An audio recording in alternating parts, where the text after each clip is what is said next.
Oklahoma Senator James Langford grilled Health and Human Services Secretary Javier Becerra last week about the decision to use the term birthing person instead of mother in the Biden's administration budget. Let's take a listen to this.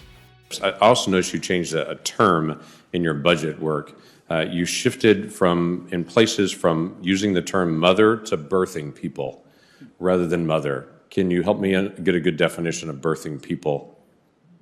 Well, I'll check on the language there, but I think if we're talking about those who give birth, I think we're talking about, I don't know how else to explain it to you other than I was a little taken back when I just read it and saw it, that the term mother was gone in spots and it was replaced with birthing people.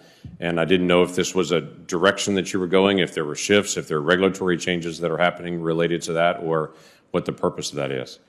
I think it's probably, and again, I'd have to go back and take a look at the language that was used in the budget, but I think it simply reflects the work that's being done. I definitely get that. I would only say the language is important always. We don't want to offend in our language. I get that. But would you at least admit calling a mom a birthing person could be offensive to some moms, that they don't want to get like a happy birthing person card in May, or, I mean, can you at least admit that that term itself could be offensive to some moms? Senator, I'll go back and take a look at the terminology that was used, and I can get back to you. But again, if we're trying to be precise in the language that's used. Mom's a pretty good word. That's worked for a while, and I think that's pretty precise as well. Oh, I could watch this so many times. Oh, boy. Here to weigh in on this is Roger Fisk, Democratic strategist, and Inez Stepman, senior policy analyst at the Independent Women's Forum. Guys, how funny is that? Look, Roger, I want to talk to you a little bit about this. I work in campaigns, and I have a big problem when Democrats, I say, are so extra with the politically correct language, because it's not the way that real people talk. So I'm wondering what you think about this usage of the language in the budget, and I feel like Democrats just set themselves up for this kind of material that writes itself. Yeah, first off, good morning, Colin and Emily, and it's wonderful to be here with Inez. I mean, if someone was sitting in a laboratory somewhere and said, let's come up with the most red meat possible thing we can throw into the cancel culture debate, like this is honestly from central casting, like you couldn't invent a better thing for the kind of echo chamber, and people are going to absolutely lose their minds over this. I have a couple issues with it. One, if Becerra wants to go in that direction, then he should just go, this is the language we're using and you can suck it. Which is to say, like, now this is going to be stretched out for weeks, and there's going to be these drip clarifications, and it's just going to go on and on. My last thing is this. We have a very frustrating pattern in this country of changing language to tell ourselves that we're making some kind of progress, setting aside whether or not you're down with whatever the goals are that this may or may not represent. We've gone from shell shock to battle fatigue to post-traumatic stress disorder, on and on. We have this tendency to put new words on things and then pat ourselves on the back that somehow we're making progress on whatever ostensibly the goals are behind it. And given the enormity of everything that's going on, I just don't see how this is a hill that anyone needs to climb. So, Roger, right and now. I'll bring in Inez here. This is the Biden administration. You supported him for president. Roger, I'm assuming you supported him for president. We all agree this is nonsense and embarrassing. Why are they doing it? So give us some insight into this. And let's ask Inez also, if you want to jump on this bandwagon of how completely ridiculous this is, and let's watch it all the time, and let's just run this for the next 2 years and take back the House. Feel free. Well, so I think this particular issue, I think Roger is right. This is just something that's going to be played on cable media. I don't know how important it is in terms of actually the budgetary language. I don't think it has any impact. So I can see why people would then dismiss this as a red meat culture war issue. But the reality is, the underlying reality is that there are a number of pieces of legislation as well as a number of executive actions to change the definition of sex in the federal law. And unlike the switch from mom to birthing person, which I do think is more just fodder for, like I said, this, for us to yell at each other about. I think it's ridiculous, obviously, but the underlying changes are very substantive and important and will have real impact on people's lives. And those issues, for example, with the Biden administration redefining the word sex in Title VII and Title IX, like these are real substantive changes that are going to impact women's sports, women's facilities. We are losing the ability to define man and woman under the law. And I think that is a very serious issue, and I think rightly is treated as a serious issue by not only conservatives, but a lot of independents.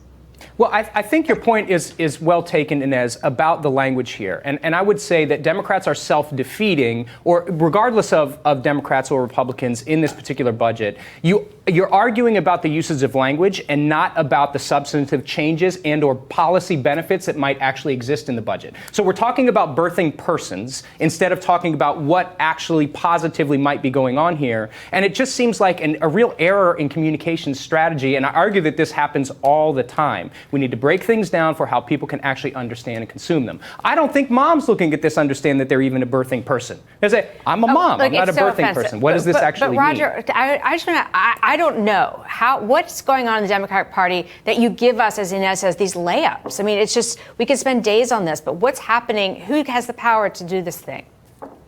This is opaque for me, in full honesty. I can't read into. I mean, we all know a little bit about legislation, probably Inez more than all of us combined. But it would be very easy to just write the budget and then have a kind of an addendum or an asterisk at the end that clarifies that when we use man, woman, or person, that it includes any number of interpretations thereof, instead of kind of reverse engineering the entire piece of legislation to include these kind of torturous kind of phrases.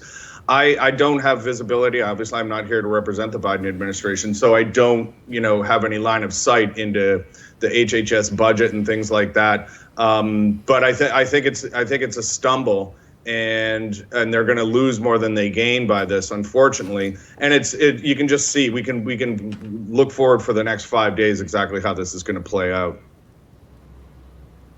Inez, tell us, actually, I want to dig in there on the money going to women's sports and the other things that are actually going to change because of how Biden wants to run this new budget. Oh, so this isn't a budgetary. I mean, this phrase, I believe, is actually attached, for example, to a program that looks at or funds research on maternity disparities between mothers of different races. But I wasn't even referring to this budget. I was referring to other actions of the Biden administration to redefine the word sex. Of course, we had the Bostock decision recently that looked at the definition of sex in Title VII of the Civil Rights Act. We are looking at expanding the definition of, for example, sex discrimination to include single-sex spaces, right? And there's a reason that under the law, we treat race differently from sex. We say the government cannot in any circumstance, and even private companies through public accommodations cannot in any circumstance discriminate on the basis of race. But sex and race are not the same. There are all kinds of instances upon which women rely on the quote unquote discrimination on the basis of sex, right? Which the law until recently did allow. So for example, you can have boys and girls locker rooms in public schools, right? You can separate people on the basis of sex in prison. But we're seeing all of those separations come under attack from a variety of both executive orders and then proposed legislation. So the Equality Act would do away, for example, with men's and women's prisons. And then the Equal Rights Amendment, if we want to take it out of the trans context altogether, because ultimately that's what we're talking about, a very small number of people. But if you move out to the Equal Rights Amendment that the House voted in favor of dissolving the deadline for, that completely eliminates it. So let me ask. Issues. Let me. I agree. They are substantive issues, and I just want to pick it up there. And I want to say, look, I don't think that the attempts to include this under equal protection are ones that are meant to kind of completely stop the line between genders here. I think these are protections to really keep in place protections for people from the transgender community and make sure that they aren't discriminated against in their choice of gender and how they choose to pursue their lives. Do you have any thoughts on that, as opposed to saying that this is, pieces of legislation to get rid of men's and women's locker rooms? Well, but that's exactly the crux of the issue, right? If we're talking about fairness, we also have to talk about fairness for women and girls. Women and girls have the right to run, for example, in public universities and their track teams against other women, right? When we put female prisoners in with biologically male prisoners, those female prisoners are at risk. Their bodily harm is at risk. Yes. And this is not theoretical. It has already happened in Washington State and in California. And there have already been sexual assaults in prisons from male-bodied prisoners who were transferred to women's prisons on the basis of identification alone. So I think this is a very real issue. Again, I think there's a reason that the states are responding with various pieces of legislation, some of them more ill-advised than others or poorly drafted than and others. let's just I agree with you completely. I mean, if I ever go to jail, and hopefully I won't, I don't know. I mean, hopefully I won't. If there's a man in there, I'm going to be freaking terrified. Roger, I just want to get you in here real quick before we break. I don't have any real issue. I mean, like I said, there's a way to there's a way to go about this legislation and make sure that people's rights are being addressed and that no one's being marginalized without engaging in this kind of torturous language. And when you look at the challenges just through the lens of, for example, infrastructure or something, you would think that the Biden administration would say, all right, that maybe that's a worthy battle to fight one day, but is this the day to fight that? Because the people like the Manchins and some other folks, this just makes it that much harder for them in, conservative states to try to meet the Biden administration halfway. It's the time. I get the value behind this or the goal, but the timing is bad, and I think the execution is bad. We all agree. This is a disaster. No. All right, let's just move on. We were just going to have more Team Rising after this.